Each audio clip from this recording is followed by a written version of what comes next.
Assalamualaikum warahmatullahi wabarakatuh. Apa kabar semua? Semoga kita semua diberikan kesehatan dan nikmat akan ilmu yang bermanfaat ya. Pada kesempatan kali ini kita akan membahas mengenai konsep pengembangan produk dari sudut pandang Maqasid Syariah.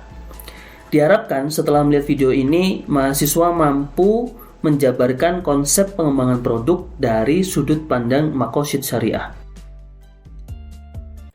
Sebelum membahas mengenai konsep dasar pengembangan produk, saya akan menjelaskan sedikit mengenai konsep dasar Maqasid Syariah. Islam memiliki syariat atau aturan bagi para pemeluknya. Salah satunya bersumber dari Al-Quran dan hadis. Maksud diturunkannya syariat ini yaitu untuk kebermanfaatan manusia, baik di dunia dan di akhirat. Cendekiawan Muslim Syekh Profesor Dr. Wahbah Mustafa Al-Zuhaili mendefinisikan Maqasid Syariah sebagai tujuan akhir dari syariat Islam dan rahasia-rahasia yang ditetapkan oleh Al-Syar'i pada setiap hukum yang ditetapkan oleh Allah. Terdapat 5 hal inti Maqasid Syariah yang dikemukakan oleh Imam Asy-Syatibi sebagai penyempurnaan tujuan dari Maqasid Syariah, yaitu yang pertama, hifdun ad-din atau menjaga agama, menjalankan segala amalan ibadah yang diwajibkan oleh Allah dan menjauhi segala larangan Allah. Al-Quran dan Sunnah salah satunya mewajibkan manusia untuk mengonsumsi produk yang halal dan thayyib, karena bagian dari menjauhi larangan Allah yaitu dilarang mengkonsumsi yang haram. Yang kedua adalah hifdun an-nafs atau menjaga jiwa. Menjaga jiwa berkaitan erat dengan hubungan sesama manusia. Adanya larangan mendolimi orang lain seperti menyakiti, membunuh, dan sebagainya.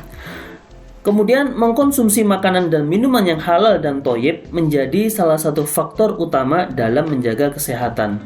Tentunya kesehatan berkorelasi positif terhadap jiwa seseorang, sehingga diperlukan kebijakan dalam memilih makanan dan minuman yang sehat untuk dikonsumsi.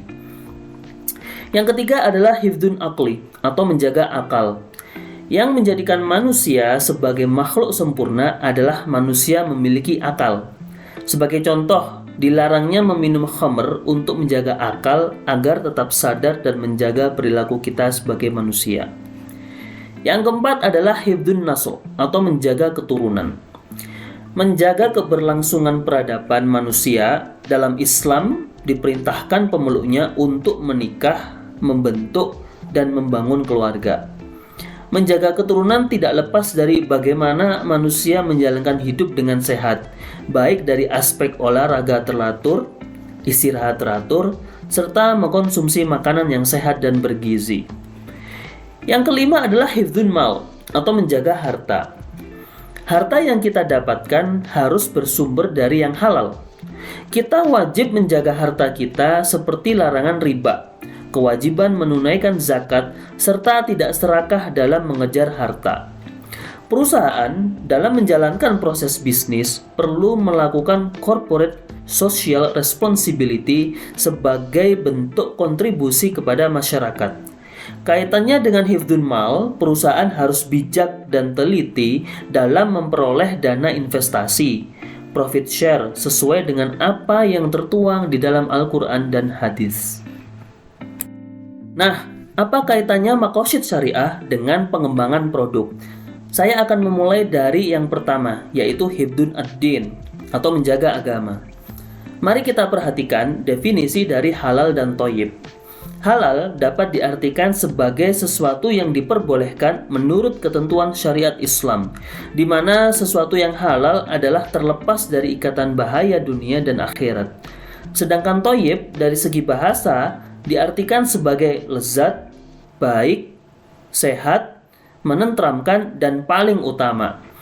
Pakar tafsir mengartikan kata thayyib dalam konteks perintah makanan, yaitu Allah memerintahkan manusia untuk mengkonsumsi makanan dan minuman yang tidak kotor dari segi zatnya atau tidak rusak karena dicampuri sesuatu yang najis, tidak membahayakan akal, fisik, dan jiwa yang mengkonsumsi.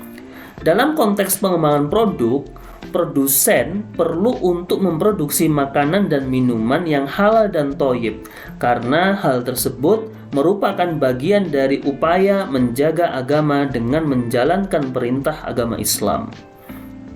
Yang kedua adalah hifdun an-nafs atau menjaga jiwa.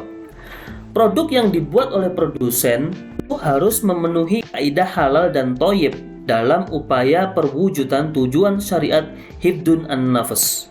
Sejalan dengan hal di atas, salah satu tahapan dalam pengembangan produk adalah strategi pasar.